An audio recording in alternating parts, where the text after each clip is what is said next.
Klosters, Switzerland, early 1978. Lady Sarah Spencer is at lunch with two Fleet Street tabloid journalists, and she is saying exactly what she shouldn't say. The journalists are James Whittaker of the Daily Mirror and his colleague Nigel Nelson. They have been working this story for months.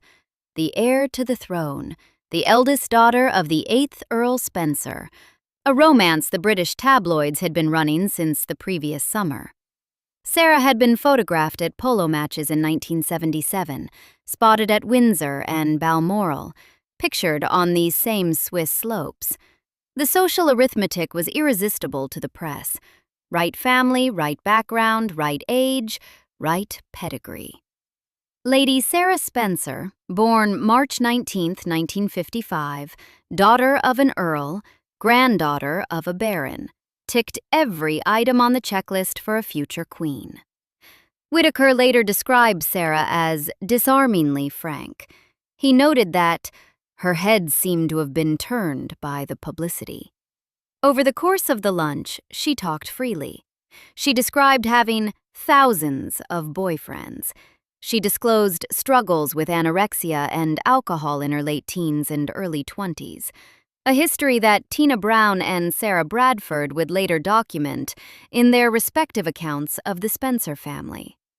And then she made the central declaration, the one that ran in the papers and ended the relationship in a single afternoon. She wouldn't marry Charles, she said, if he were the dustman or the King of England. She wasn't in love with him. She had no intention of marrying a man she didn't love, whatever his rank. Sarah reportedly realized her mistake almost immediately. She tried some damage control, suggesting the article had been obtained by foul means, which compounded rather than resolved the problem. She showed the published piece to Charles herself. He was infuriated by it. The relationship dissolved. That lunch, a few hours in a Swiss resort, a journalist with a notebook, a woman who spoke honestly about a prince she didn't love, is where the most famous royal story of the 20th century actually begins. Most accounts of the Diana story open in 1980, when Charles noticed a 19-year-old at a weekend house party in Sussex. Some go back a little further, to November 1977, when Diana was first introduced to Charles at Althorpe. Very few begin where the story actually starts, which is with her older sister, 3 years before the famous courtship, on Charles's arm before Diana had left school. The fairy tale, as the world received it, needed the Spencers to be innocents. A wholesome family, an unlikely match, a shy country girl swept into the palace by royal attention. The evidence, once you look at it clearly, argues against this version at every single point. The Spencers were an ancient, turbulent, and deeply connected aristocratic dynasty. Diana wasn't the family's first encounter with the heir to the throne. She was its most consequential one. The Spencers had been at Althorpe since 1508. Sir John Spencer, descended from sheep farmers who had worked Northamptonshire lands since the 1480s, purchased the estate using money accumulated from livestock trading and commodity sales. He had bought Wormleighton Manor in Warwickshire 2 years before Althorpe. In 1511, he extended his holdings to include the villages of Little Brington and Great Brington, along with the parish church of St. Mary the Virgin. In 1519, King Henry VIII knighted him. He died 3 years later, having established a family seat that would endure for 5 centuries and 19 generations. The Spencer House website describes the family as having risen from relatively humble origins in the late 1400s and successfully navigated the turbulent politics of the following centuries to become one of the wealthiest and most prominent families in aristocratic society. That is institutional language for a 500-year run of survival, expansion, and strategic positioning at the center of English power. Within 4 generations, Sir Robert Spencer created the first Baron Spencer of Wormleton in 1603 under James I, was reputed to be the richest man in England. His wealth was prominent enough to generate envy from older noble houses. During a debate in the House of Lords, the Earl of Arundel, whose ancestors had held their earldom since the 13th century, interrupted Spencer mid-speech. "My lord, when these things you speak of were doing, your ancestors were keeping sheep." Spencer's reply came without hesitation. "When my ancestors, as you say, were keeping sheep, your ancestors were plotting treason." The Spencers weren't people who deferred to older money. The earldom arrived on November 1, 1765, when the title Earl Spencer was created in the peerage of Great Britain for John Spencer, a major Whig grandee. Around the same time, the family completed Spencer House in St. James's, overlooking Green Park, described in period sources as palatial, built to exalt its owners in the heart of London's most powerful precinct. The first Earl's daughter, Georgiana, became the Duchess of Devonshire, political hostess, campaigner for Charles James Fox, one of the most painted women of her century. The fifth Earl Spencer, the Red Earl, his long, distinctive beard a fixture through Gladstone's 2 governments, served twice as Lord Lieutenant of Ireland and received a Knight of the Garter in 1864. The connection to Churchill runs through the same genealogical trunk. Both families descend from Charles Spencer, who inherited the Churchill family titles and estates in 1733 and became the 3rd Duke of Marlborough. His younger brother John received the Spencer family estates in Northamptonshire, including Althorp. The Dukes of Marlborough, Winston Churchill's family, carried the Spencer-Churchill surname into the 20th century. Churchill himself was Diana's 6th cousin once removed. When the Diana myth portrayed a modest country family encountering royal grandeur for the first time, it was inverting the actual history. The names Blenheim Palace and Althorp map to the same family tree. Here is the fact that cuts most cleanly through the fairy tale. The Spencer earldom was created in 1765.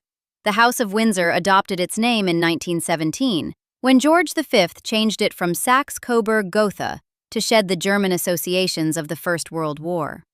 The Spencers were earls for 152 years before the Windsors had a surname. By 1975, when Diana's father inherited the earldom and became the 8th Earl Spencer, the family had been at Althorp for 467 years. Both of Diana's grandmothers had served as ladies-in-waiting to Queen Elizabeth, the Queen Mother.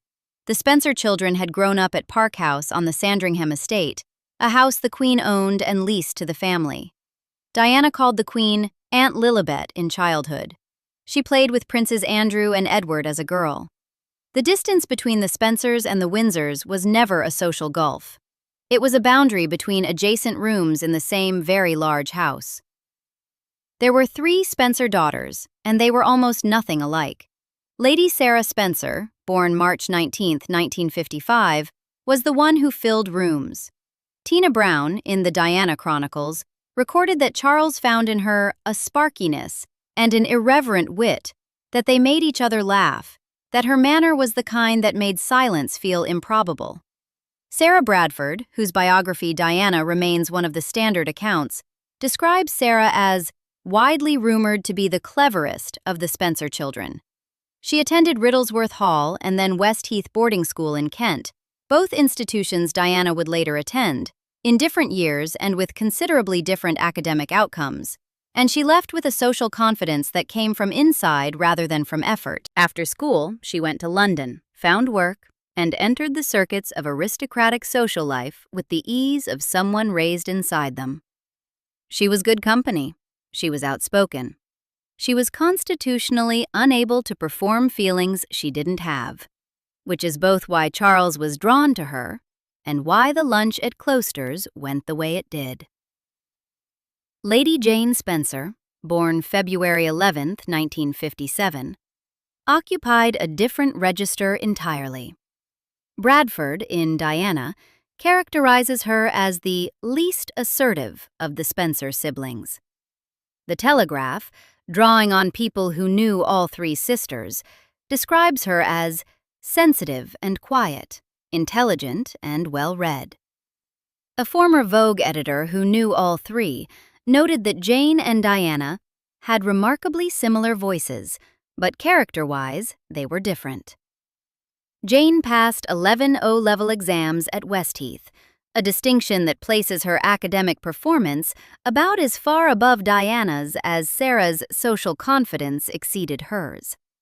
What Jane had, across the span of her adult life, was a quality of considered loyalty, a willingness to hold positions once taken, even when those positions created their own moral complications. Diana Frances Spencer arrived July 1, 1961, the youngest of the three sisters and the fourth of John and Frances Spencer's 5 children. A younger brother, Charles, was born in 1964, which makes Diana the youngest daughter, but not the youngest child. She was shy. Her brother Charles later remembered her as quite shy up until that time of leaving school. She was musical, a skilled pianist. She swam and danced. She was naturally and deeply good with children. She failed her O-levels twice and left Westheath at 16. She went to London, where she cleaned Sarah's flat, worked as a nanny, and eventually became a nursery teacher's assistant at the Young England Kindergarten in Pimlico.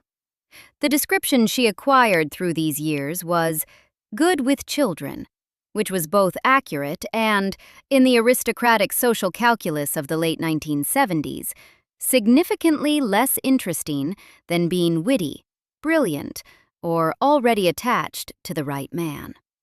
She hero-worshipped Sarah. Bradford documents this directly. The emotional configuration of the Spencer household, the eldest confident and sparky, the middle steady and private, the youngest shy and admiring, produced a dynamic in which Diana spent her formative years watching her older sisters navigate a world she hadn't yet entered. She cleaned Sarah's flat. She served as bridesmaid at Jane's wedding. She stood in a plowed field at Althorpe at 16 and was introduced as a courtesy to her sister's royal companion. She was observing a rehearsal. She just didn't know what part she'd eventually be asked to play. By 1977, Charles was 29, publicly unmarried, and under sustained pressure from the press, the palace, and the public to change that. He had been moving through a rotation of aristocratic young women, all vetted by proximity and pedigree, all required to demonstrate the particular kind of discretion the institution treated as non-negotiable. The press had named his social circle Charlie's Angels. Lady Sarah Spencer fitted the profile precisely. Daughter of an earl who had known the royal family for 2 generations, educated at the correct schools, socially confident, connected by her family's long Sandringham proximity to the palace social world. They met at the Royal Ascot house party at Windsor Castle in 1977. Brown records that Sarah enjoyed the prince squiring her around and received a flattering stream of invitations to Windsor and Balmoral through the summer months. They appeared together at polo matches. They were photographed. The tabloids ran the arithmetic. Eligible prince plus aristocratic young woman equals imminent engagement. That November, Sarah invited Charles to Althorpe for a pheasant shooting party. He came as her guest. And that is how the famous story's most easily overlooked prologue occurred. Diana, 16 years old, home from Westheath, a girl her brother remembered as quite shy, was introduced to Charles in a plowed field on the family estate. Charles's own recollection, given in his BBC engagement interview in 1981, was warmly unremarkable. I remember thinking what a very jolly and amusing and attractive 16-year-old she was. I mean, great fun, and bouncy and full of life and everything. Brown records that Diana registered on Charles's radar only as a jolly and bouncy younger sister of Sarah. Nothing more was noted. Diana later recalled thinking Charles looked like a sad man. He was the man Sarah had brought home for the weekend. The skiing trip to Klosters came in early 1978. A UPI news agency retrospective written in 1981 placed the trip explicitly that year, noting that the resulting press coverage led Sarah to make clear it was not marriage they had in mind. At the Klosters lunch, with Whittaker and Nelson across the table, she made it considerably clearer than that. The anorexia and the alcohol problems Sarah disclosed during that conversation were, according to Tina Brown and Sarah Bradford both, struggles belonging to her late teens and early 20s, a period overlapping with the romance itself. The Virginian Pilot, in a 1997 news piece assessing the Spencer family's pattern of eating disorders, noted Sarah's history directly. Tina Brown's reconstruction in The Diana Chronicles places the disclosure as part of the same candid performance that produced the Dustman or King of England declaration, a single extended act of honesty that violated every rule of the world she was in.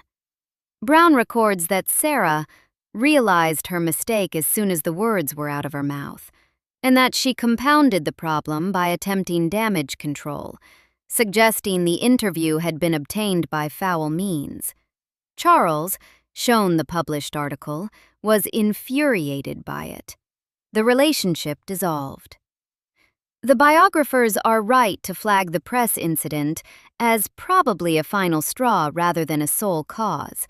The romance had been brief and casual throughout, one of several Charles was conducting simultaneously, never a near engagement in any meaningful sense. But in palace terms, the interview was a categorical disqualification. A future queen required absolute discretion, particularly about the prince. Sarah had just demonstrated the opposite, publicly, in print, under her own name. The door closed. What followed is what makes the episode genuinely strange. When Charles and Diana's engagement was announced on February 24, 1981, Sarah spoke to The Guardian with something close to cheerfulness. "I introduced them," she said. "I'm Cupid." She attended the wedding at St. Paul's Cathedral. She became one of Diana's ladies-in-waiting, accompanying her younger sister on official engagements through the 1980s and into the 1990s. After Diana died in Paris on August 31, 1997, Sarah flew to France with Jane and Charles Spencer to bring the body home. She served as co-executor of Diana's will and ran the Diana, Princess of Wales Memorial Fund, which raised more than £112 million for charitable causes for over a decade. Diana, during her marriage, described Sarah as the only person I know I can trust. Andrew Morton, in Diana, Her True Story, identifies Sarah as one of the few people Diana trusted. The woman who dated Charles first became one of the most dedicated guardians of the woman who married him. That requires a particular kind of self-knowledge and a particular generosity that the tabloid version of the story, with its implied competition between the sisters, could never quite accommodate. April 20th, 1978. Guards Chapel, Wellington Barracks, London.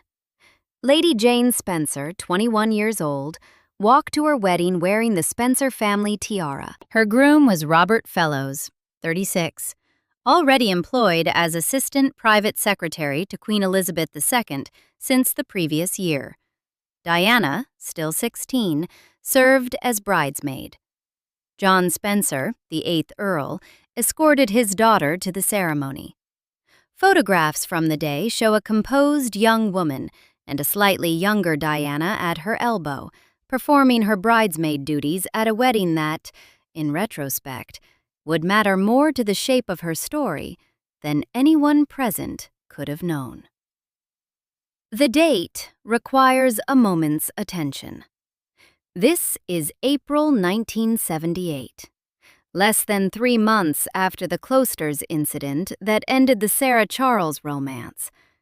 While one Spencer daughter's connection to the palace was officially closing, another's was formalizing. And unlike Sarah's, which had depended on a romance that was always casual and ultimately self-terminated, Jane's was permanent, institutional, and built into the architecture of the Queen's household. Robert Fellows wasn't entering unfamiliar territory. His father had been the Queen's land agent at Sandringham, the same Norfolk estate where the Spencer children had grown up, where Park House stood, where Diana had called the Queen Aunt Lilibet. Both families had served the royal household in the same geography across overlapping generations. When Fellows joined the private office in 1977, he was continuing a family tradition in the most literal sense. When he married Jane the following April, the connection between the Spencer family and the palace became not merely social or historical, but structural. His career over the following 12 years was methodical and ascending. In 1986, he was promoted to Deputy Private Secretary. In 1990, he became Private Secretary to Queen Elizabeth II, the apex of the monarch's official household. His Times obituary described him as the most influential advisor to the Queen during 9 years that encompassed the Windsor Castle fire of 1992, 3 royal divorces, the annus horribilis, and Diana's death in 1997. The private secretary controls the sovereign's official program, her correspondence, her information flow, her daily relationship with the Prime Minister. Fellows held that position from 1990 to 1999. Until her death in 1997, he was Diana's brother-in-law. The geometry of the Charles-Diana separation, 2 institutions locked in a public battle, each needing to manage the narrative, each carrying conflicting loyalties, ran directly through Jane and Robert's household. Multiple sources confirm that Jane and Robert sided with the palace when the formal separation was announced in December 1992. People magazine records that the sisters barely spoke in the last 18 months of Diana's life. Diana reportedly accused Fellows of conspiring with the palace against her interests. The strain between them was real, even if its exact contours remain private. Jane has maintained extraordinary discretion since 1997, rarely speaking to the media in the nearly 3 decades since Diana's death. She read a poem at Diana's funeral in September 1997, with the composure of someone who had spent a lifetime choosing their moments. She gave a reading at Prince Harry and Meghan's wedding in 2018. She was among the first family members to meet Harry and Meghan's son, Archie, before Prince William had done so.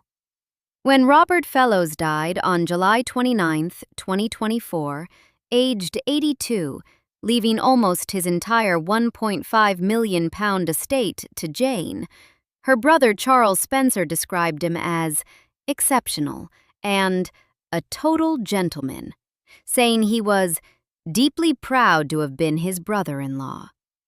The quietest Spencer daughter had chosen the most durable institutional position of the 3, and she held it for the rest of her adult life.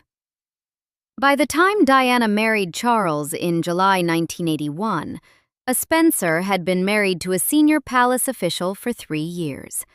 The family the fairy tale required to be an innocent country household was already inside. The household that produced Diana had been fracturing since 1967. John Spencer and Frances Roche married at Westminster Abbey on June 1, 1954. Queen Elizabeth II attended the ceremony. Frances was 18, the youngest woman to marry at Westminster Abbey since 1893. Their children arrived across a decade of increasing difficulty. Sarah in 1955, Jane in 1957, a son named John who died within 10 hours of his birth on January 12, 1960, Diana in 1961, and Charles in 1964. The desperate desire for a male heir, and Frances's accompanying visits to Harley Street clinics to determine the cause of the problem, described in Diana's biography as humiliating by her younger brother, added structural pressure to a marriage already straining. Charles Spencer later told the Sunday Times, "Our mother wasn't cut out for maternity. Not her fault. She couldn't do it. She was in love with someone else. Infatuated, really." Frances met Peter Shand Kidd, heir to an Australian wallpaper fortune, in 1966. She left John the following year. Diana was 6, Sarah was 12, Jane was 10.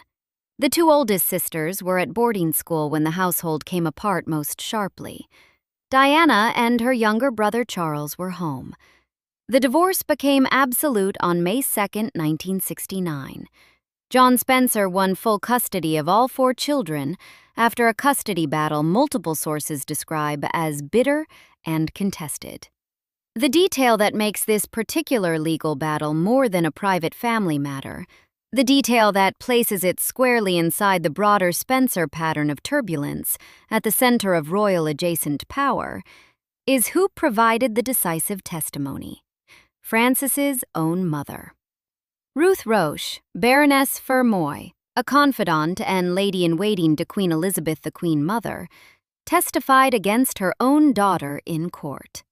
The Baroness's social position, built entirely on her proximity to the crown, didn't move her to protect her child. She sat across the courtroom from Frances and helped John Spencer win. Frances lost her children. She married Peter Shand Kidd the same month the divorce became absolute. John Spencer remarried in 1976, taking Reine, Countess of Dartmouth, daughter of the novelist Barbara Cartland, as his second wife. The Spencer children's response was uniform and intense. They called Reine acid rain. Diana admitted later to having pushed her stepmother down the stairs at Althorpe. And yet, Diana read Cartland's novels voraciously. The step-grandmother's fiction, with its virginal heroines and powerful princes, its absolute conviction that love redeems whatever else has gone wrong. She told MP Giles Brandreth, "In those stories was everyone I dreamed of, everything I hoped for." Brown describes Diana's addiction to romance novels in the Diana Chronicles as a diabetes of the soul, leaving her spiritual bloodstream permanently polluted with saccharin. Bradford called Cartland's fiction perhaps the worst preparation for life in general, and her own life in particular, that Diana could have found. Andrew Morton, reconstructing Diana's interior life from the tapes she made with his collaborator James Colthurst, linked her adult emotional patterns directly to the parental separation and its aftermath. The fear of abandonment, the idealization of love as rescue, the difficulty with marital stability. Diana herself placed the beginning on those recordings. "My first memory is, my parents didn't get on." She was 6 years old when she first understood that the people who are supposed to stay can go. That lesson, absorbed at that age, in that particular household, produced something that the royal institution, with its inherited assumption that passion was a private matter to be managed quietly, was entirely unprepared to accommodate. The household was, in this precise sense, making her specifically for what happened next. 5 centuries of proximity to the crown, a mother removed by a custody battle, her own grandmother helped the other side win. A resented stepmother in the ancestral house. An eldest sister's royal romance ended by indiscretion at a Swiss lunch. A middle sister's marriage into the palace machine. And in every corner of Althorpe, the novels of the woman Diana called her step-grandmother. Stories in which the pure-hearted girl always wins the prince, and love is its own justification. The story the world received positioned Diana as the beginning of a fairy tale and the end of a tragedy. It gave her the role of the innocent who couldn't have known what she was entering, the wholesome country girl overwhelmed by an alien institution that had no use for her humanity. The documented reality was considerably more complicated. Diana was born into one of the grandest families in England. The Spencers had held their earldom for 152 years before the Windsors adopted that name. Their ancestor had been the richest man in England under James I. Their family tree intersected directly with Churchill's through the Spencer-Churchill lineage of the Dukes of Marlborough. Both of Diana's grandmothers had served the Queen Mother as ladies-in-waiting. Her family had been navigating the royal household for generations before she was born. When she was a child, she called the Queen Aunt Lilibet and played with princes on the Sandringham estate. The specific shapes of the family's turbulence, a bitter divorce whose custody battle her own maternal grandmother helped decide, a resented stepmother installed in the ancestral house, an eldest sister's royal romance ended by indiscretion, a middle sister embedded in the palace machine by marriage, weren't deviations from some prior Spencer stability. They were expressions of a pattern running through a dynasty that had always operated at the intersection of personal ambition, royal proximity, and the kind of emotional volatility that produces great drama and terrible personal cost. By the time Diana walked into St. Paul's Cathedral in July 1981, the pattern had been assembling itself for long enough to be legible, if anyone had been looking. Sarah had entered the romantic orbit of the heir to the throne, conducted herself with the honest disregard for palace convention that was almost perfectly Spencer in its shape, disclosed too much to the wrong people, and exited the whole affair with something close to cheerfulness, appointing herself Cupid and watching the next chapter from the wings.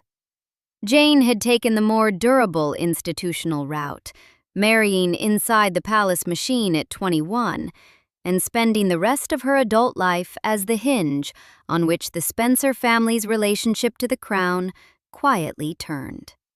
And Diana, who had hero-worshipped Sarah and bridesmaided at Jane's wedding, who had stood in a plowed field at 16 being introduced as the jolly younger one while Charles visited as her sister's guest, walked into a fate her family's whole pattern had been assembling, one generation at a time, without quite intending to. The world remembers Diana as the shy girl from nowhere who married a prince and was destroyed by a family that was never hers. She was a Spencer first, from a dynasty as old and as grand and as turbulent as the one she married into, from a household that had been making and surviving scandal in proximity to royal power for 5 centuries before she was born. Her grandmothers had served the Queen Mother. Her sister had dated Charles first. Her other sister had married into the palace's inner circle 3 years before the wedding that made Diana famous. And the emotional landscape she carried into the marriage, the idealized vision of love as rescue, the fear of abandonment, the hunger for stability from people constitutionally incapable of providing it, was assembled, piece by piece, in the household at Park House, and then at Althorpe, in the years before any of this became the story everyone thinks they know. Sarah dated Charles first and talked herself out of a royal future with the kind of honest indiscretion that was always going to end the way it ended. Jane married into the heart of the palace and held her institutional loyalty through decades that cost her the closeness she'd had with her younger sister. And Diana, the youngest of the 3, walked into consequences her family's whole pattern had been rehearsing for generations. She didn't come from nowhere. She came from the Spencers. Subscribe for more stories like this.